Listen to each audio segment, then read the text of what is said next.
Um trem de milhares de toneladas se move, com rodas que não deveriam ter aderência. Não há borracha, não há dentes, não há nada que segure o trilho. E mesmo assim, não derrapa. Na verdade, funciona melhor do que qualquer roda moderna. Desde as primeiras ferrovias, os engenheiros apostaram no aço contra aço. Um erro nesse sistema significa perder o controle de toneladas em alta velocidade. Então, por que escolher o sistema mais escorregadio possível? Hoje você vai descobrir por que os trens não precisam de aderência e o princípio oculto que muda tudo, quando a via se torna uma rampa impossível. Para entendê-lo, é preciso olhar o terreno onde essas máquinas realmente trabalham. Não estamos falando de trajetos planos e simples. Falamos de quilômetros de subida constante, inclinações que transformam a via em uma rampa interminável e trens que não param de aumentar em peso. Cada vagão adiciona toneladas, e cada tonelada extra exige mais tração para não parar no meio da subida. Em locais como passagens de montanha ou rotas de cargas pesadas, uma locomotiva pode enfrentar cargas que facilmente superam as milhares de toneladas. E aqui não há margem para erros. Se perder a aderência, o trem simplesmente para. Ou pior, começa a retroceder. É neste ambiente extremo que ocorre o aparentemente impossível, onde o aço, que deveria escorregar, consegue se agarrar o suficiente para mover massas gigantescas sem perder o controle, o que realmente move uma locomotiva por dentro. À primeira vista, pode parecer que tudo depende da força bruta. Mais potência, mais capacidade de tração. Mas dentro de uma locomotiva moderna, a história é muito mais interessante. A maioria não funciona como um caminhão gigante. São máquinas a diesel elétricas. Um motor a diesel não move diretamente as rodas, mas gera eletricidade. Essa energia alimenta motores elétricos situados nos eixos, que são os que realmente fazem as rodas girarem. Este sistema permite aplicar uma força enorme, de forma precisa e controlada. Você pode ajustar a potência quase instantaneamente, distribuí-la entre diferentes eixos e manter um empuxo constante, mesmo em baixas velocidades. Mas aqui surge um problema-chave. Você pode ter toda a potência do mundo e ainda assim não ser capaz de mover o trem. Porque gerar força é uma coisa. Conseguir que essa força se transmita para o trilho é outra completamente diferente. O verdadeiro inimigo. Quando as rodas deixam de obedecer. Aqui é onde aparece o limite invisível que define tudo. Não importa quanta potência você gere. Chega um ponto em que as rodas simplesmente param de agarrar e começam a girar em vão. É o momento em que a locomotiva perde aderência. Esse fenômeno tem um nome claro: limite de tração. É a fronteira entre avançar e patinar. Se a força que você tenta aplicar supera o que o contato roda-trilho pode suportar, as rodas deixam de obedecer. Giram mais rápido, mas o trem não se move. E o mais contraintuitivo é isso. Esse limite não depende apenas do motor. Depende do contato físico, de algo que acontece em um ponto tão pequeno que quase não se pode ver. Então, a pergunta muda completamente. Já não é quanta potência uma locomotiva tem, mas o que realmente limita sua capacidade de avançar. Aço contra aço. Um contato mais estranho do que parece. Quando você imagina uma roda sobre um trilho, pensa em uma superfície ampla. Mas na realidade, o contato é um ponto diminuto, do tamanho da ponta de um dedo. E nesse ponto se concentra todo o peso do trem, gerando pressões enormes. Essa pressão faz com que o aço se deforme ligeiramente em nível microscópico, criando mais aderência do que se poderia esperar. Quanto maior é o peso sobre os eixos, maior é essa pressão e maior a tração disponível.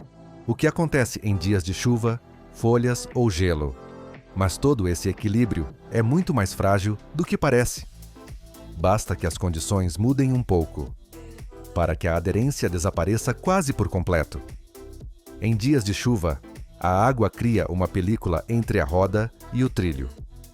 Com gelo, essa camada se torna ainda mais crítica. Mas o mais surpreendente acontece no outono. As folhas trituradas pela passagem dos trens geram uma substância escorregadia, quase como uma pasta, que reduz a tração a níveis extremos. Nessas condições, uma locomotiva pode passar de arrastar milhares de toneladas a não conseguir se mover de jeito nenhum. Para evitar isso, são utilizadas soluções aparentemente simples, como lançar areia diretamente sobre o trilho para aumentar o atrito. Mas nas locomotivas modernas, o verdadeiro controle vai muito além. Sistemas eletrônicos ajustam constantemente a potência para evitar que as rodas percam aderência. O fenômeno invisível que faz tudo funcionar, CTA integrado.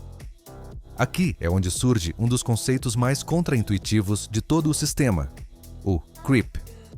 Porque, embora pareça impossível, as rodas não giram exatamente no mesmo ritmo em que o trem avança. Existe um deslizamento mínimo, quase imperceptível, entre a roda e o trilho. Esse pequeno descompasso não é uma falha.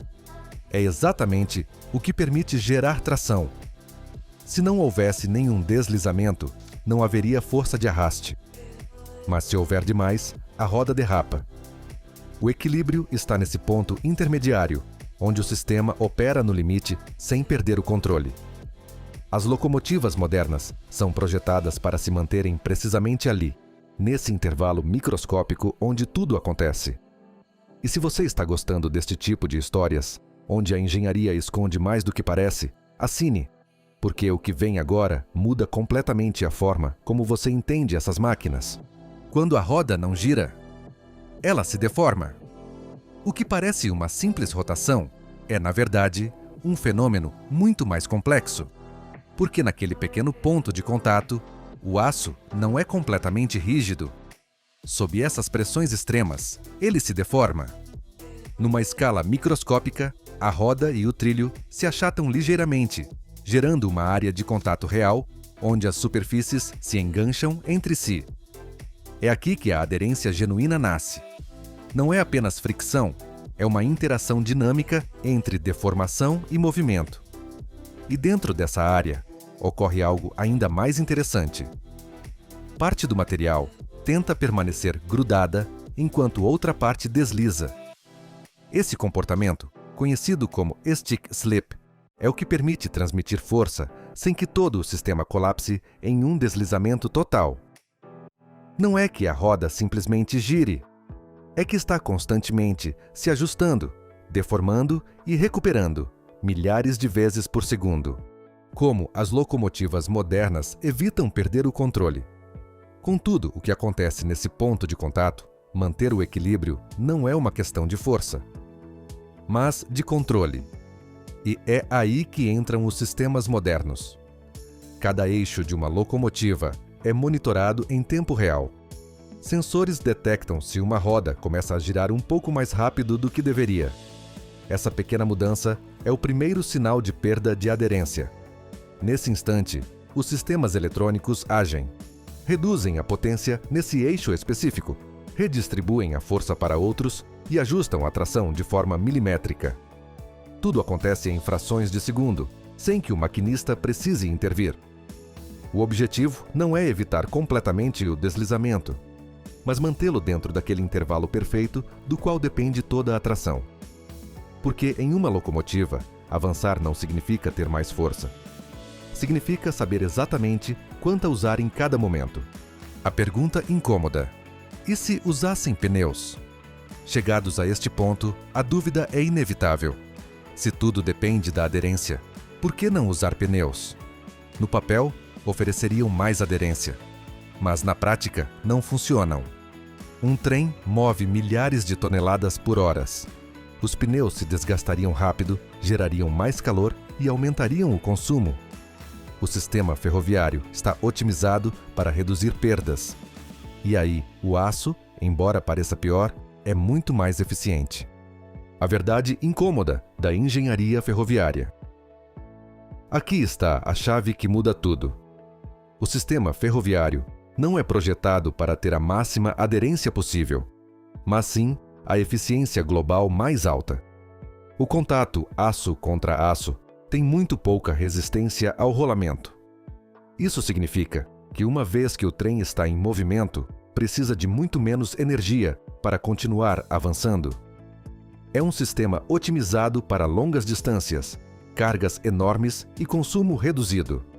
Sim, a margem de tração é limitada, mas é suficiente e, em troca, obtém-se uma vantagem gigantesca em eficiência, desgaste e manutenção. Um trem pode mover toneladas com uma quantidade de energia surpreendentemente baixa em comparação com qualquer outro sistema terrestre. Portanto, não é que as locomotivas não tenham aderência, é que não precisam disso em excesso. Porque em engenharia, a melhor solução não é a que maximiza uma variável, mas sim a que equilibra todas.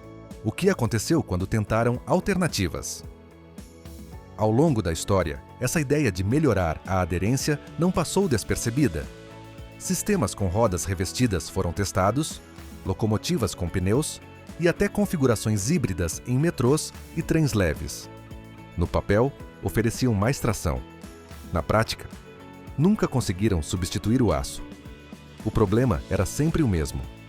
Mais aderência significava mais desgaste, mais calor, mais consumo e mais manutenção. Os componentes duravam menos, os custos disparavam e a eficiência global despencava. Em ambientes urbanos ou sistemas muito específicos, algumas dessas soluções funcionaram. Mas quando se tratava de mover grandes cargas a longas distâncias, nenhuma podia competir com a simplicidade e robustez do sistema tradicional. No final, o que parecia uma melhoria evidente, acabou sendo um retrocesso em tudo que realmente importa no mundo ferroviário. E se essa forma de entender as locomotivas te surpreendeu, o vídeo que está na tela vai um passo além. Ele vai te mostrar algo que poucos conhecem no mundo ferroviário. Entre agora, antes que te contem.